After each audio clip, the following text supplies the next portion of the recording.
Antonio, un saludo a todos los participantes de esta jornada, especialmente al cardenal Osoro de Madrid, España.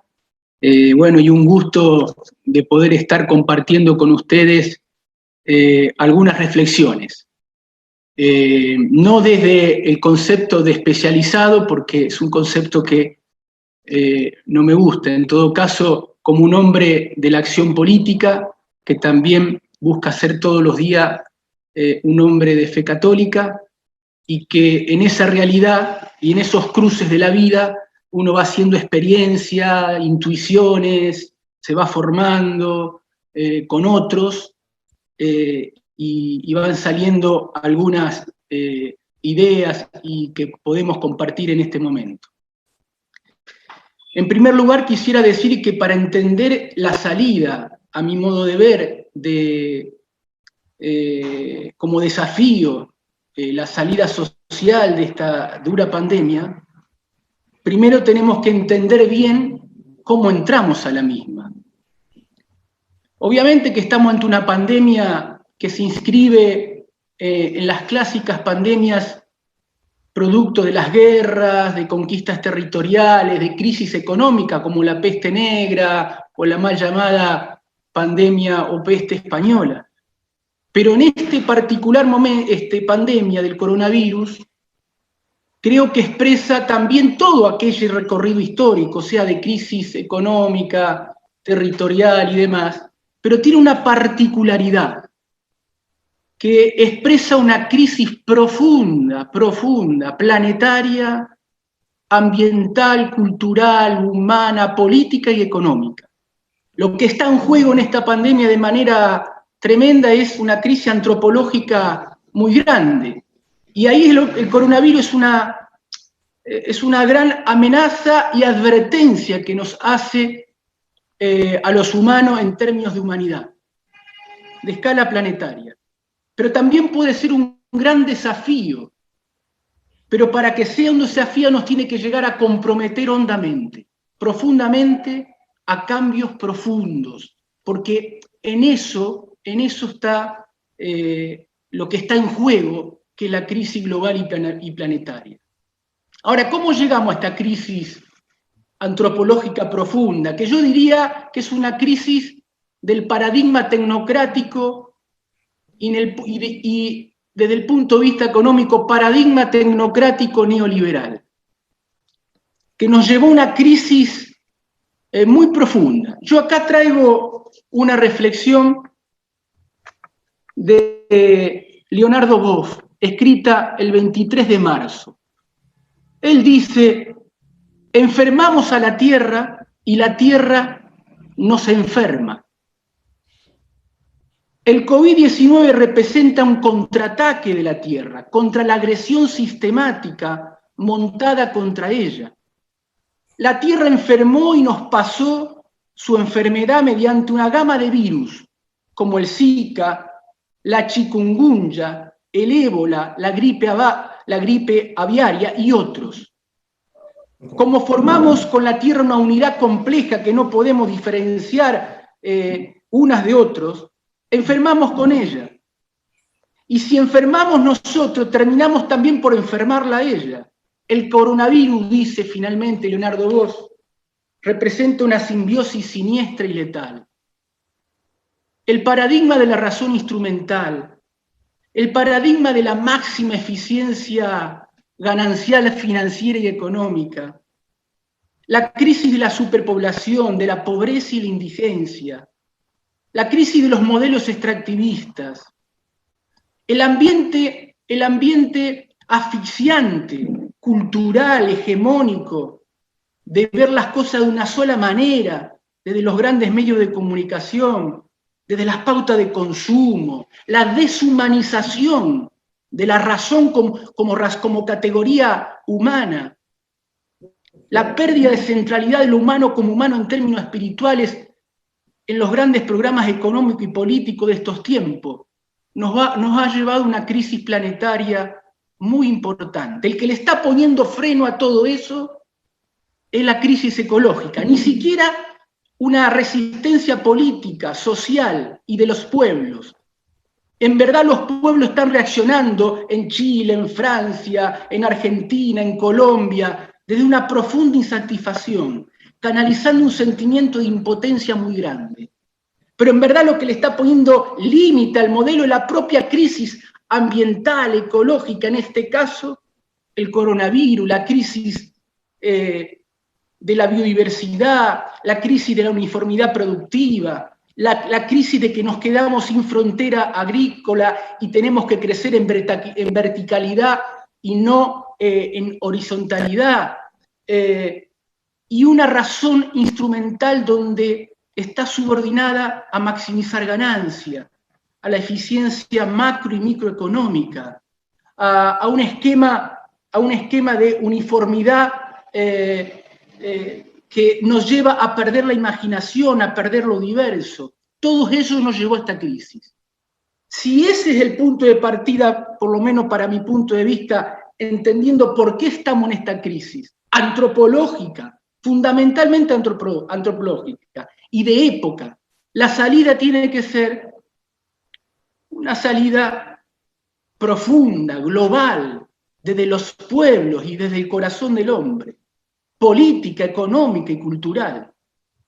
Más que nunca los políticos y los católicos creo que tenemos que hablar de una nueva globalización solidaria, del amor, una nueva civilización, un nuevo pacto global por el desarrollo sustentable, sostenible, integrar en el mundo como una salida estratégica, que regule a los mercados, que genere una nueva dimensión institucional entre lo público y lo privado. No es volver al pasado la solución, es abrir las mentes, abrir las instituciones, abrir los pensamientos e imaginar nuevas formas de economía, nuevas formas de producción, ir al equilibrio, nuevas formas de hacer política, nuevas formas entre la diplomacia y las relaciones internacionales para tal vez dejar a la diplomacia de la política real, que nos ha llevado a momentos muy duros en el mundo, ir a una diplomacia de equilibrio entre lo real y lo trascendente.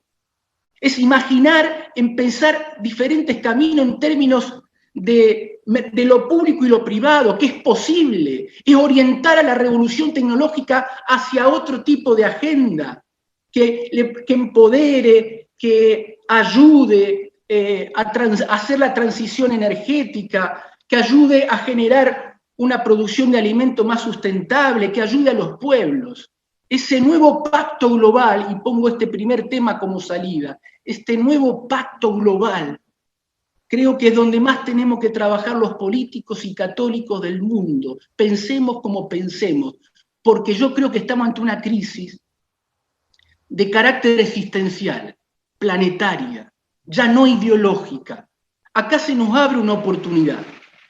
Si estaríamos ante una crisis ideológica en términos de la modernidad política, de las categorías de la modernidad política, sería una situación determinada, que nos pondría, como pasó en la modernidad del siglo XX, muchos límites. Pero como esta crisis antropológica, profunda y existencial y planetaria, nos abre una oportunidad de encontrarnos en un lugar más allá de la ideología, sin negar la realidad, comprometidos con la realidad, comprometidos para salir como políticos, pensemos como pensemos, de diferentes categorías ideológicas, comprometidos con esa realidad para sacar al mundo de esta crisis, que es una crisis también valorativa. Por eso necesitamos una nueva economía, un nuevo cooperativismo, un nuevo mutualismo, una economía de la cooperación y del compartir, una nueva pauta de consumo, nuevos pactos globales, terminar con la financiarización de los modos de la economía y de la vida, con la fuga de capitales, regular el mercado financiero mundial, robustecer a un Estado virtuoso, inteligente, no en términos del siglo XX, en términos del siglo XXI, un Estado que escucha, que regula, que protege el interés común y se antepone a los intereses corporativos, que pone a la agenda ambiental como principal problema. Una nueva paradigma en términos de pensamiento y racionalidad. Y acá me paro un poquito. que incorpore la trascendencia valorativa de pensamiento y espiritual en la acción política y en la acción del pensamiento mismo. La crisis del paradigma tecnocrático es una crisis que ha ahogado, en algún sentido se ha ahogado en sí misma, por haber dejado afuera el corazón humano, el corazón de la humanidad, y también, en algún sentido, todo fin de trascendencia, todo relato moral. La reacción a eso, ojo, no puede ser encerrarse en un moralismo que suprime a la realidad. Un moralismo que enceguece, que es tentador de odios, que ve a la sociedad en blanco y negro, que se siente dueña de la verdad. Ese moralismo es tan dañino como el paradigma de la razón instrumental dominada o al servicio de las ganancias financieras mundiales, con una visión muy pobre del ser humano y de lo social. Es hora de encontrar la política ahí y que se encuentre la política y el fin trascendente y una nueva moral en el plano de la realidad. Insisto, con esta oportunidad que tenemos, estamos ante una crisis más allá de la ideología. Nos podemos encontrar, pensemos como pensemos, en términos de categoría de la modernidad política, porque nos obliga la hora de la historia, en una nueva economía, en un nuevo marco internacional, en un nuevo pacto global, en una nueva forma de hacer política. Superar la grieta del poder y asumir las verdaderas grietas que tenemos que asumir en nuestras democracias, que es la grieta del desarrollo sustentable, que es la grieta para terminar con la pobreza y la indigencia y la distribución inequitativa de la riqueza, de volver a integrar lo moral y lo político en el plano de la acción. En definitiva, una idea de trascendencia de lo humano como humano. Para mí, católico, una trascendencia humanista a un ser superior que me da mucho sentido y que le da plenitud y sentido como nadie al humano como humano. Para otros no creyentes, una trascendencia desde la ética humana, pero sea simplemente de la ética humana o un fin trascendente superior, tenemos que encontrarnos, los hombres de buena voluntad, para armar este nuevo pacto global, esta nueva agenda, que ponga en el centro el modelo de desarrollo sustentable, sin regresar al pasado, pero abierto a la imaginación hacia el futuro, sin caer en las tentaciones y los atajos paliativos, ir a un cambio profundo, y debemos aprovechar, estimados y estimadas, una situación favorable que tenemos como católicos, así como tenemos que hacer mucha autocrítica nosotros, nuestra iglesia tiene que hacer mucha autocrítica en muchos campos y en muchos temas. En este tema que voy a describir, creo que estamos en una situación de avanzada y que tenemos que aprovechar. Nunca, yo en la historia de nuestra iglesia, nunca antes vi una respuesta tan clara, tan contundente para estos tiempos, para estas grandes preguntas, estas grandes búsquedas, como está haciendo nuestra propia comunidad como iglesia en el mundo. Porque para la crisis ambiental, para la crisis ecológica integral, para la crisis humana y ecológica, tenemos Laudato Si como respuesta y como búsqueda y como camino. Para el abordaje de esta crisis como comunidad de católicos en el mundo, tenemos Evangelio Gaudium, tomando la tradición de Pablo VI en aquella famosa encíclica. Es decir, esta idea de la iglesia que es misericordia, abierta, hospital de campaña, es una respuesta. Y para los problemas sociales, políticos, en el mundo tenemos Fratelli Tutti, tres grandes respuestas, tres grandes caminos que nuestra iglesia como comunidad proféticamente le ha aportado al mundo, a los políticos católicos y a los no católicos, al mundo, como una forma de diálogo, de puente, de salir de esta crisis profunda, muy profunda. Entonces, para finalizar, como idea central, tener claro cómo entramos a esta pandemia, tener claro cuál es la causa del problema y tener claro cuál es la salida. Si la causa es profunda, la salida tiene que ser profunda. Si la causa es la deshumanización y la pérdida de sentido, la salida tiene que ser con una profunda humanización y sentido en todos los campos, económicos, políticos, sociales, intelectuales.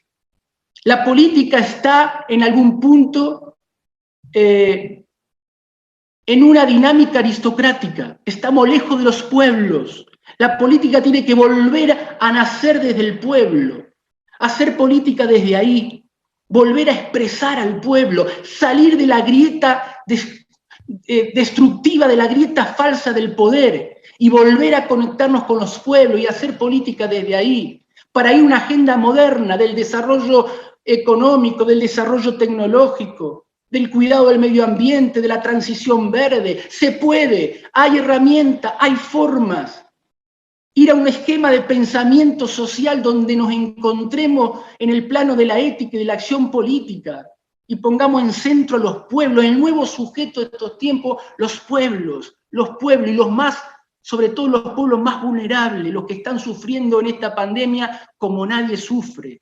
Esta es mi experiencia que quería compartir con ustedes, la necesidad de un cambio profundo, que no lo podemos negociar como políticos y católicos, y que a partir de ahí tenemos que ir hacia un pacto global, una nueva globalización fundada desde otra ética, fundada tal vez como el recientemente fallecido Yang Hun hablaba de una nueva ética humanista,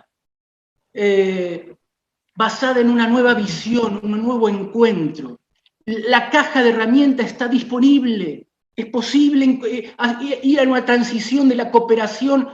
Claro, necesitamos ahí nuevos esquemas de economía del mercado, sin duda, nueva relación entre Estado y lo privado, sin duda, es posible, pero el cambio tiene que ser profundo. Muchísimas gracias y me quedo a disposición de ustedes. Muchísimas gracias, Luis. Antes de darle la palabra a don Luis Enrique, se me olvidó mencionar y además a felicitar, el día de ayer estuvo de cumpleaños don Carlos Osoro, arzobispo de Madrid, así que pues desde luego que todos le enviamos un abrazo con muchísimo cariño a un pastor, pues ya no solo de Madrid, sino que nos hemos sentido muy acompañados toda América Latina en varias ocasiones por el señor cardenal. Y lo otro, de una vez, para el que vaya a querer intervenir, dar alguna pregunta o comentario, lo pueden hacer a través del chat, escribiendo, pidiéndome la palabra o levantando la mano en forma digital. Le doy la palabra a don Luis Enrique García Rodríguez, conectado desde Bolivia. Adelante, don Luis Enrique. Bueno, muchísimas gracias. Es un honor, una gran satisfacción poderme unir a este grupo distinguido, una iniciativa muy valiosa que se está llevando adelante. La verdad es que estamos en una época muy difícil. La pandemia ha sido dramática en su impacto a nivel global y como latinoamericano decirles que la región que ha sufrido el mayor golpe es sin duda América Latina, como se puede comprobar con el número de enfermedades, de fallecimientos y otros indicadores. Pero yo creo que más allá de pensar simplemente en cómo salimos inmediatamente de lo urgente, de lo inmediato, que es cómo mitigar este impacto dramático en la sociedad en el corto plazo, lo que tiene un significado de un trabajo intenso de los gobiernos, de expansiones fiscales, el problema del endeudamiento externo, en fin, debemos pensar no solo en este plazo corto, sino cómo salimos hacia adelante, cómo reconstruimos la sociedad. Y aquí déjenme decirles que debemos tener muy claro que el mundo está en un dinámico proceso de cambio que es muy anterior, inclusive, al inicio de esta trágica pandemia de los últimos 2 años. ¿Cuáles son los principales procesos que ya vienen desde, yo diría, después del 2010? Son unos 8 puntos que quiero destacar puntualmente. El primero es el acelerado avance en la cuarta revolución industrial, la era digital, que ya viene desde el 2011, 2012, pero que obviamente con esta pandemia la estamos viviendo. El hecho que estemos reunidos aquí, que podamos estar en el mismo día en Hong Kong, en Buenos Aires, en Madrid, en Nueva York, bueno, significa ese cambio que tiene implicaciones en todos los aspectos de la vida, la educación, la salud, la manera de trabajar, la manera de relacionarse. Segundo tema muy delicado, la tensión y rivalidad entre Estados Unidos y China que hemos visto en los últimos años acrecentar. Tercer punto, la crisis del multilateralismo, lo que con gran esfuerzo se había logrado después de la Segunda Guerra Mundial, con el propósito de tratar de enfocar ciertos temas que son críticos a nivel global, no mirando exclusivamente el interés de una nación, una región, sino del conjunto. Pero hoy, lamentablemente, estamos en una crisis. La otra es el creciente nacionalismo y racismo. Lo que estamos viendo en Europa, lo que estamos viendo, lo que hemos visto en los Estados Unidos, es una cosa que era impensable hace 10 años. El aumento, lo más delicado, el aumento de la inequidad y las brechas económicas y sociales que separan a regiones, a países y dentro de los países, como lo podemos comprobar en todos los indicadores existentes. Y desde luego el calentamiento global, un tema tan delicado que estamos comenzando a tomar conciencia, pero no suficiente. Y desde luego el tema que quiero enfatizar muchísimo es el debilitamiento de las instituciones, el debilitamiento de la democracia, los articuladores de la democracia, los elementos que han sido tradicionalmente los intermediarios de los procesos democráticos, los partidos políticos, los parlamentos. Lamentablemente en esta era han aparecido otros mecanismos y estamos viendo la inestabilidad que están viviendo varias regiones del mundo y, lamento decirlo, nuestra América Latina está viviendo un momento muy difícil, muy difícil. De los años que yo he estado vinculado con el tema internacional, 26 años como presidente en CAF, Banco de Desarrollo de América Latina, hasta hace 3 años y medio, 17 años en el Banco Interamericano de Desarrollo, no he visto ministro en mi país, en fin, yo considero que esta es una de las etapas, quizá la más difícil que me ha tocado enfrentar y mirar. Pero veamos, hay un tema que también ya yendo un poco más profesional, y que evidentemente el COVID es el catalizador, un catalizador para que repensemos. Es una nueva época, estamos en una nueva época. Y para responder a esa nueva época, debemos estar conscientes, y lo voy a poner desde el punto de vista de Iberoamérica, y especialmente de los latinoamericanos y del Caribe, la región viene con un rezago de muchos años, que a veces la gente no lo ha entendido. Si uno compara realmente lo que ha sido la expectativa que tenía la América Latina, uno me acuerdo en los años 60, la zona en desarrollo más próspera, la zona del futuro. Si uno compara las cifras, muy interesante, ver qué era América Latina comparado con, por ejemplo, con Corea. Ustedes saben que el ingreso per cápita de Corea en el año 1966 era una cuarta parte del ingreso per cápita de América Latina. Hoy día es 2 veces y media superior. En el comercio internacional, en los años 70, América Latina representaba en los 60 el 11% del comercio internacional. Hoy día representa el 6%. Pero la parte delicada, si vemos los avances en productividad, competitividad, rezagados. Los indicadores nos muestran, simplemente un indicador, de 141 países en el mundo, en la muestra del Foro Económico Mundial, sobre un índice que tiene 16 pilares, que incluyen temas económicos, sociales, institucionales, en fin.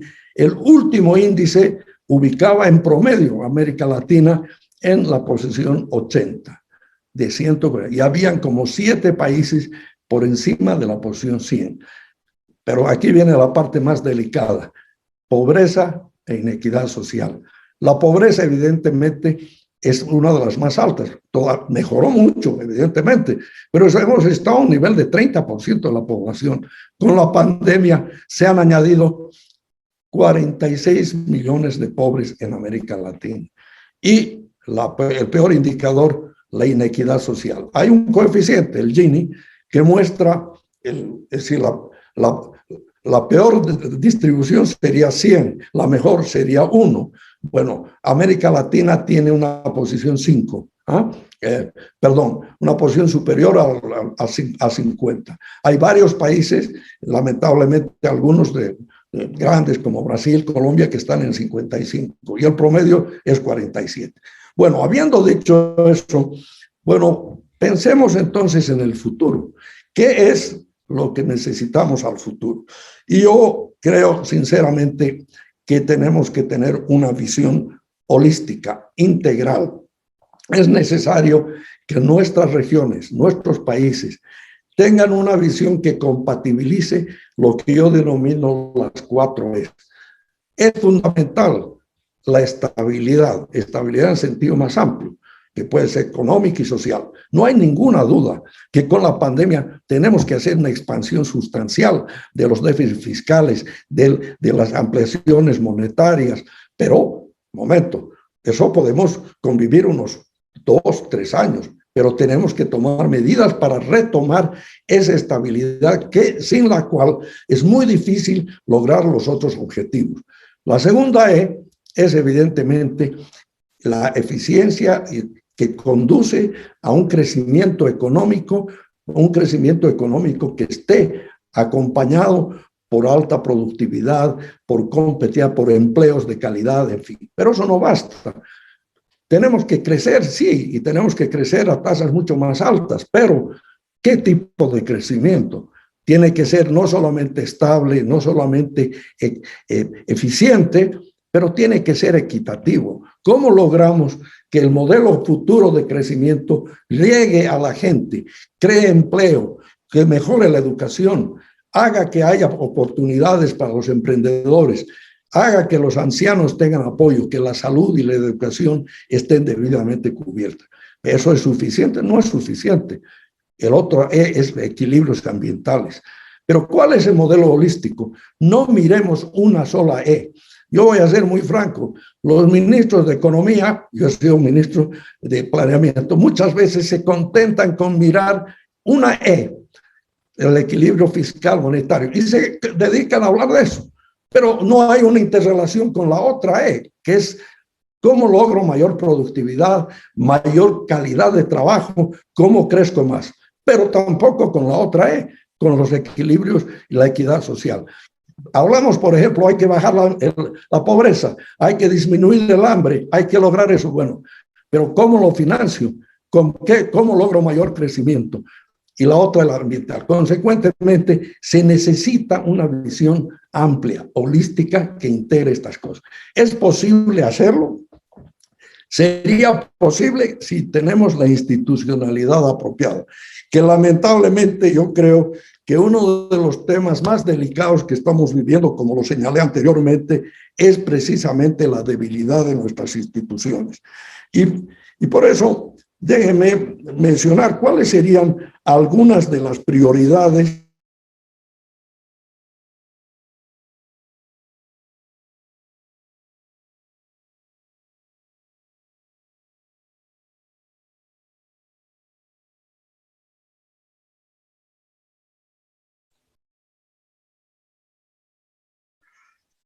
Parece que se fue la señal del señor Enrique García.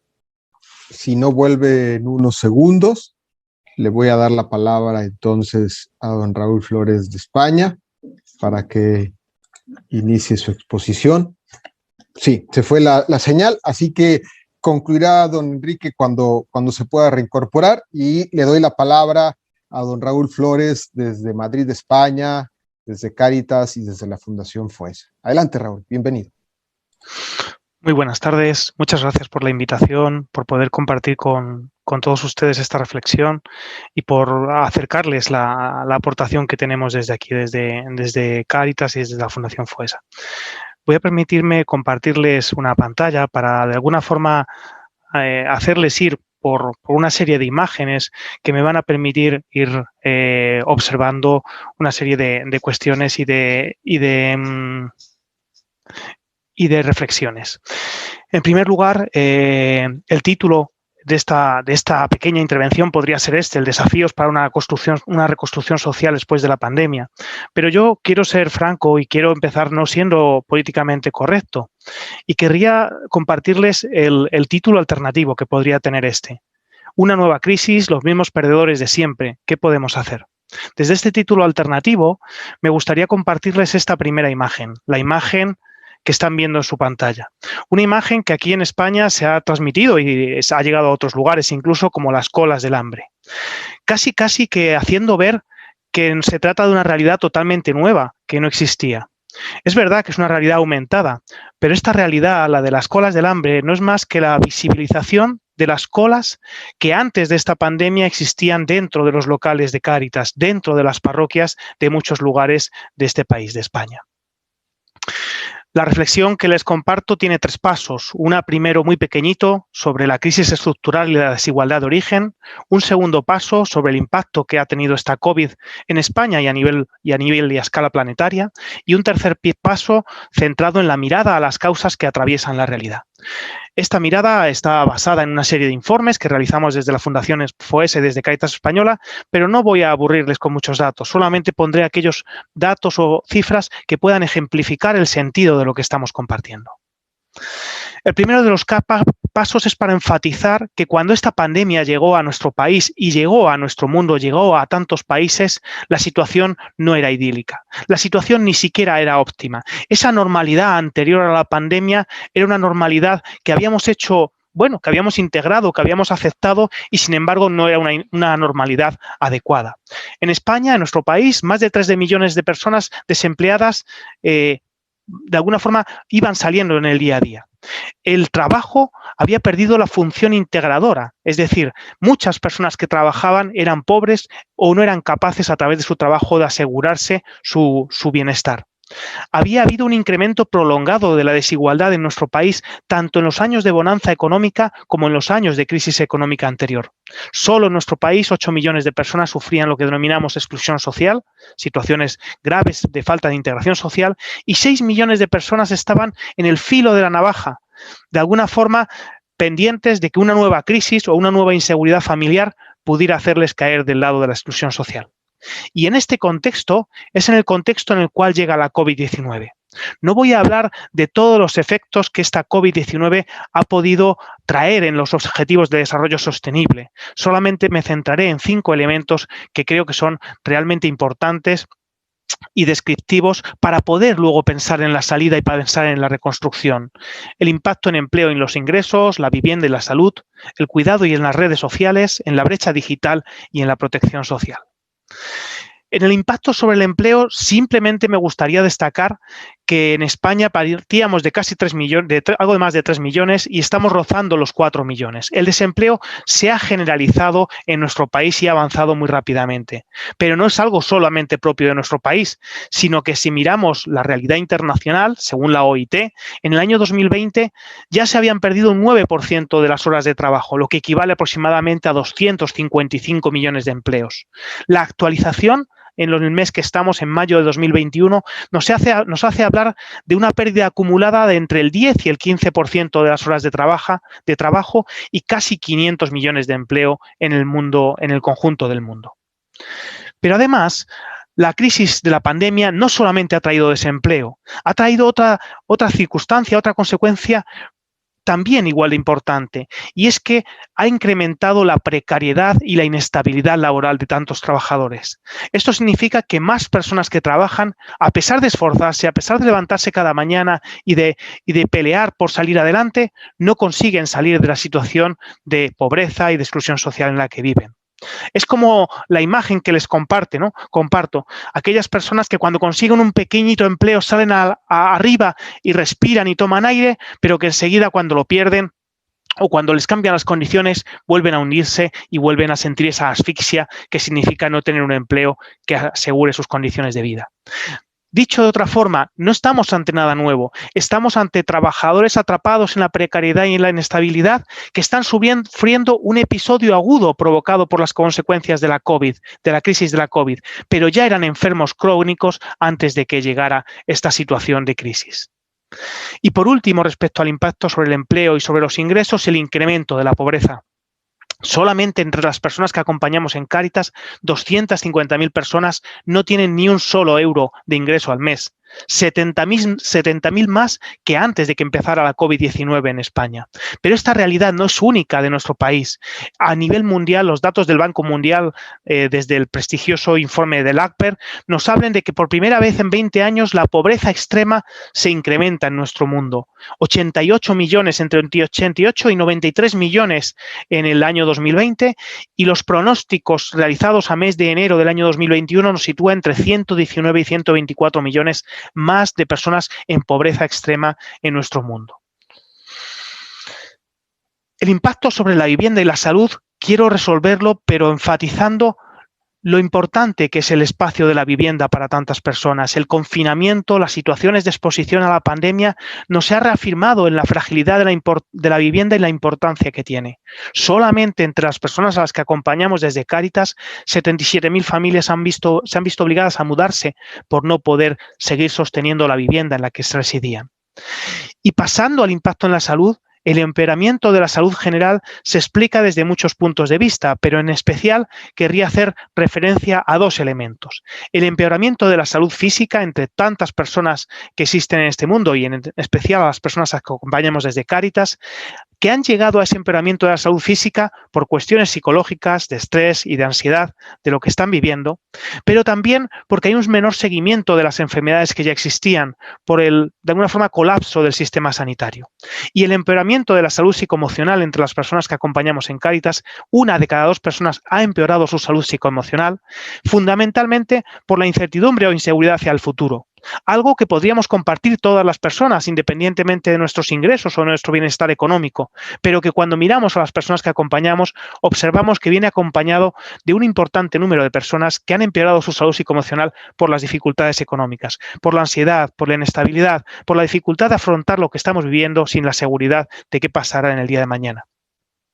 El impacto en el cuidado y en las redes de apoyo básicamente nos ha expuesto a una necesidad de fortalecer los cuidados, de fortalecer la convivencia por los confinamientos y las situaciones que estamos viviendo. Y esto ha llevado a que muchas personas hayan tenido que elegir entre seguir trabajando o poder cuidar a las personas a las que tienen que atender. Los cuidados han tomado todo el valor y a muchas personas les ha impedido seguir generando un empleo.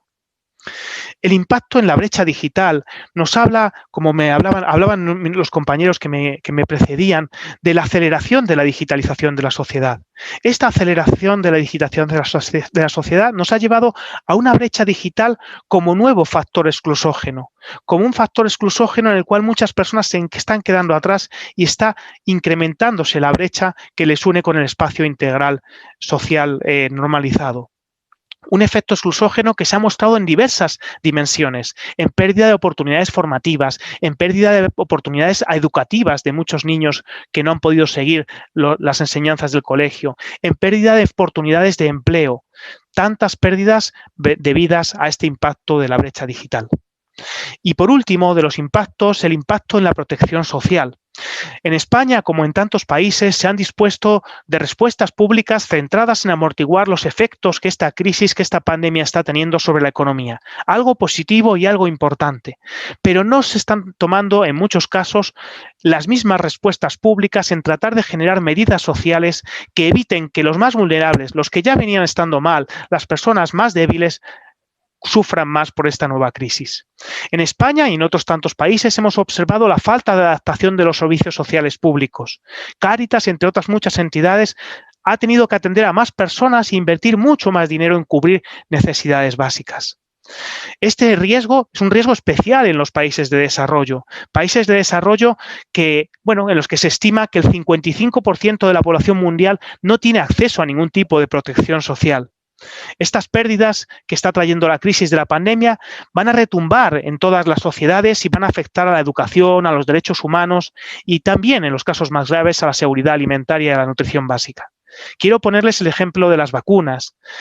En el mundo, la distribución de las vacunas, como ven, es muy dispar, pero incluso en nuestro país, en España, Sanidad ha excluido a más de 1 millón de inmigrantes en el plan de vacunación. Personas que han llegado de forma irregular o por reagrupación familiar carecen de tarjeta sanitaria y, por lo tanto, están fuera de obtener una dosis contra el COVID-19. Llego al último de los puntos, el punto que trata, desde mi punto de vista, de alumbrar o de dar algo de compartir algo de reflexión sobre cómo podemos salir de esta crisis. Y para salir de esta crisis voy a usar una reflexión que ha hecho una compañera de Cáritas, que se llama Ana Abril, y que saldrá publicada en la revista que les presento, Corintios 13, en el próximo mes, y que nos habla de 6 elementos fundamentales, de 6 miradas que atraviesan la realidad y que debemos de tener muy en cuenta si queremos crear una buena salida de esta pandemia. La prioridad de lo individual frente a lo comunitario. Desde la prioridad de lo individual frente a lo comunitario. La clave comunitaria, donde el bien común, donde el bien de uno es indisociable del bien de los demás, donde el actuar no cabe pensar en el interés personal o de empresa o de país ni siquiera, sino en un interés global, colectivo, como humanidad, es a día de hoy una utopía. Estamos más solos que nunca en este mundo masificado que hace prevalecer los intereses individuales y que está debilitando la dimensión comunitaria de la existencia. Situarnos desde lo comunitario, fomentando los valores que rechazan el individualismo, parece ser un imperativo para los ciudadanos y discípulos servidores de lo público. En segundo lugar, el grave retroceso en los derechos humanos. Fratelli Tutti hace numerosas referencias a los derechos humanos, señalando que se puede retroceder en su consecución, que no se alcanzan, que siguen sin estar garantizados cada día para muchas personas. Con toda la contundencia y con toda la envergadura de esta afirmación, el Papa Francisco nos indica que la historia demuestra estar volviendo atrás. Señala que la sociedad mundial tiene fallas estructurales que necesitan ser cambiadas con replanteos de fondos y transformaciones importantes. Con claridad y con firmeza, la Fratelli Tutti afirma que muchas veces se percibe que, de hecho, los derechos humanos no son iguales para todos. Esta afirmación constata algo que ya es evidente, que tendría que ser un clamor, pero que lejos de ser un clamor es algo en que nuestra sociedad justificamos y hasta muchas veces consideramos justos. Los derechos humanos no son iguales porque alguien no haya hecho, porque alguien que sea pobre o porque alguien migrante haya cruzado una frontera. Valorar y tomar las decisiones legislativas y ejecutivas desde los derechos humanos parece ser un imperativo para los ciudadanos y para los discípulos y servidores de lo público. La indiferencia. La indiferencia nos hace ajenos, nos hace extraños, lejano a lo que les pasa a los otros. Una indiferencia que nos hace cómplices. Esta indiferencia es la que ante nuestro silencio connivente hace posible que la exclusión se produzca a tantas personas y a tantos pueblos. Evangelii Gaudium ya decía de un modo muy gráfico, hablaba de un modo muy gráfico de la globalización de la diferencia y de cómo nos volvemos incapaces de compadecernos ante los clamores de otros. Y así, cuando miramos las realidades de la Fratelli Tutti, se describe en 3 palabras de extrañamiento gélido que nos lleva a no implicarnos, a no dolernos, a no sentirnos parte del destino de millones de personas. Vemos cómo impera una indiferencia cómoda, fría y globalizada. Luchar contra la indiferencia desde la política parece ser un imperativo para los ciudadanos y los discípulos servidores de lo público. La separación. La individualidad que prima sobre la comunidad, la indiferencia que nos desresponsabiliza, el retroceso en el acceso a los derechos humanos nos lleva a una separación, a una distancia social, no a la distancia social de la pandemia, sino a una distancia social en la que aumentan las distancias entre nosotros, en que la marcha dura y lenta hacia un mundo unido y más justo sufre un nuevo y drástico retroceso, como dice la Fratelli Tutti. Generar respuestas que reduzcan la separación y la distancia social parece ser un imperativo para ciudadanos y discípulos servidores de lo público. Y ya para terminar, el poder económico frente a la política. En Evangelii Gaudium se recogía ya con claridad dónde debe estar la economía y dónde la política, y la necesidad de que ambas estén al servicio del bien común. Afirmaciones como un no a una economía de la exclusión, el dinero debe servir y no gobernar, tienen su continuidad en el análisis que se realiza en la Fratelli Tutti, cuando se afirma que el avance de este globalismo favorece normalmente la identidad de los más fuertes. De este modo, la política se vuelve cada vez más frágil frente a los poderes económicos transnacionales. Fortalecer la política frente a los poderes económicos parece ser un imperativo para los ciudadanos y discípulos servidores de lo público. Me he quedado atrás, creo, ¿eh? Disculpen que no he ido pasando las diapositivas, pero ya termino. Por último, la diferencia entre crecimiento y desarrollo. Es importante tener en cuenta que hay reglas económicas que resultaron eficaces para el crecimiento, pero no así para el desarrollo humano integral. Por tanto, tenemos que salir de esta nueva crisis aumentando el desarrollo humano, porque muchas veces el aumento de la riqueza no creó un mejor desarrollo, sino una mayor inequidad. Finalmente, esta distancia social de la que estamos sufriendo para protegernos ante el COVID-19 es algo que muy pronto será algo del pasado, será un recuerdo, bueno, intenso pero lejano. Sin embargo, corremos el riesgo de que esta otra distancia social, la que se produce entre los pueblos, la que se produce entre los estamentos sociales, entre las personas que habitamos este mundo, sea algo que se quede para siempre. Muchísimas gracias, Raúl. Muy interpeladora tu exposición. Vamos a escuchar a don Luis Enrique, que faltó su cierre, y vamos directamente al momento de diálogo. Recuerden que para pedir la palabra por el chat, y obviamente tienen que tener activada la cámara de video. Don Luis Enrique. Bueno, muchas gracias, José Antonio. La era digital nos jugó una trampa, ¿no? Me dejó fuera. Bueno, miren, retomando, lo último que decía el colega es muy importante. Tenemos que hablar no del crecimiento, sino del desarrollo. Y vuelvo al punto central de mi exposición. Tenemos que adoptar una visión holística que compatibilice las E's: estabilidad, eficiencia, equidad y equilibrios ambientales. ¿Cuáles son las prioridades centrales?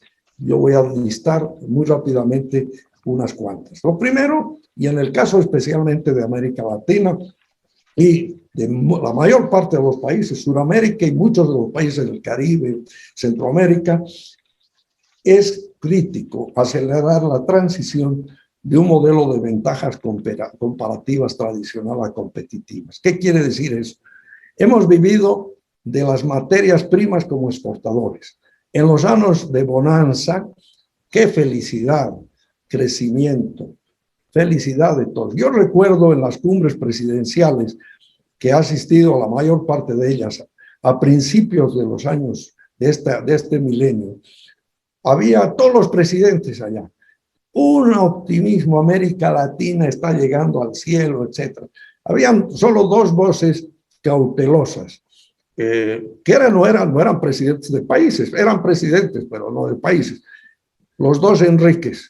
Enrique el bueno y Enrique el malo. Yo lo vi a don Enrique Iglesias, que nos está acompañando, que era el presidente del Banco Interamericano de Desarrollo en ese momento, y yo, presidente de CAF, Banco de Desarrollo. Éramos los únicos dos que les decíamos a los presidentes, a todos, cautela, no vivamos de esta fiesta, esto es temporal, es el momento para hacer los ajustes, pero no lo hicimos. Bueno, y nos agarró la pandemia. Pero por eso en este nuevo momento yo creo que es muy importante acelerar esa transición para diversificar las exportaciones, no solo en productos, sino en mercados. El otro elemento crítico, inversión en sectores prioritarios, definiéndose con mucha más claridad los roles del sector público y del privado. Hemos visto por la pandemia cuán importante es que el sector público, los gobiernos, enfaticen la educación, la salud, los servicios prioritariamente, y que los sectores productivos den espacio a los sectores privados. Y aquí viene un tema que es muy importante, el de la productividad. América Latina es la región que se ha rezagado más, como lo dije, en aumentos de la productividad. mientras los asiáticos crecían anualmente al 4, 5, 6%, nosotros marginalmente. Y desde luego, acelerar la incorporación de tecnologías digitales y de economía circular. La economía, los colegas lo han puesto muy bien, esas tecnologías digitales que van en todos los campos, van en cómo educar a la gente, van en la logística, van en las cadenas de producción, en las cadenas de comercio. Y la economía circular, ¿qué quiere decir eso? Buscar mecanismos tecnológicos de ahorro de energía, de conservar y de ser totalmente consistentes con el medio ambiente. Y desde luego aquí viene impulsar el desarrollo de habilidades.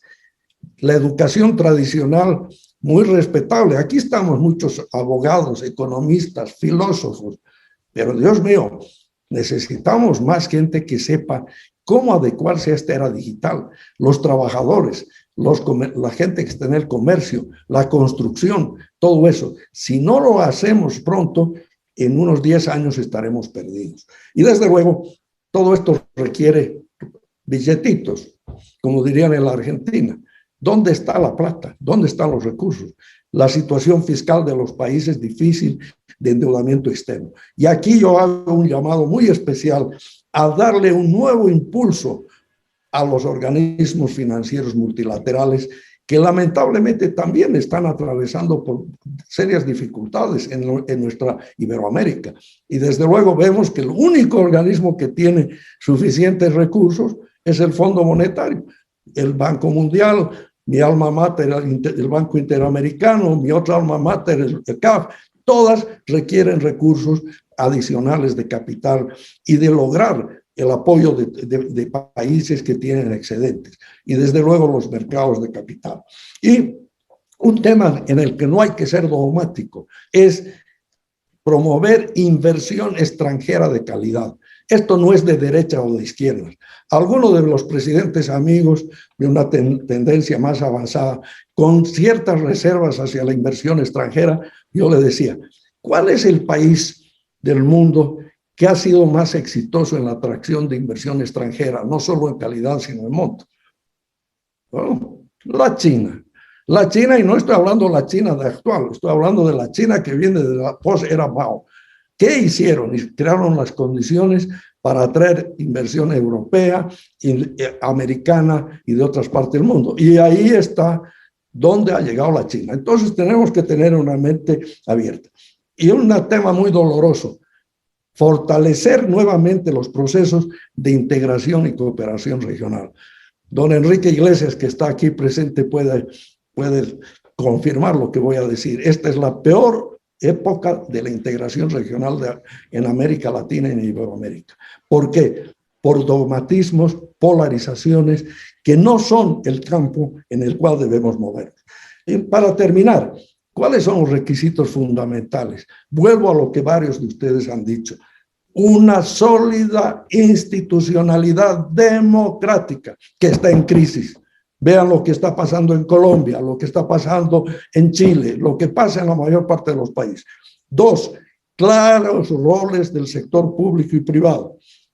3, algo difícil pero crítico, consensos políticos para tener una visión de largo plazo, de carácter holístico, que no pequemos en el gran pecado que yo he visto en muchos de los países, que lo denomino el refundacionalismo sistémico crónico recurrente. ¿Qué es eso? ¿Cómo se come? Es que el nuevo presidente, el nuevo ministro, el nuevo bartender, lo primero que hace el día que llega, decir, la historia comienza hoy. Todo lo que han hecho los anteriores no sirve. Manejemos el auto, hay que mirar el retrovisor, sí, pero miremos adelante. Manejemos el auto mirando el mundo que queremos el 2040, el 2050. Y hay tajantes no. 1, lo que acabo de decir, el refundacionalismo. 2, gobernar mirando el pasado. 3, dogmatismo, sectarismo, triunfalismo y conformismo. Y lo más grave, corrupción. La lucha contra la corrupción es un tema. Y en el tema de la democracia, una enfermedad muy seria que estamos viendo en varios países, la judicialización de la política. En resumen, los desafíos son muy grandes y los líderes católicos, incorporando los valores de la ética en el comportamiento, tienen de cualquier actividad en la que estén una responsabilidad muy clara. Muchas gracias. Muchísimas gracias.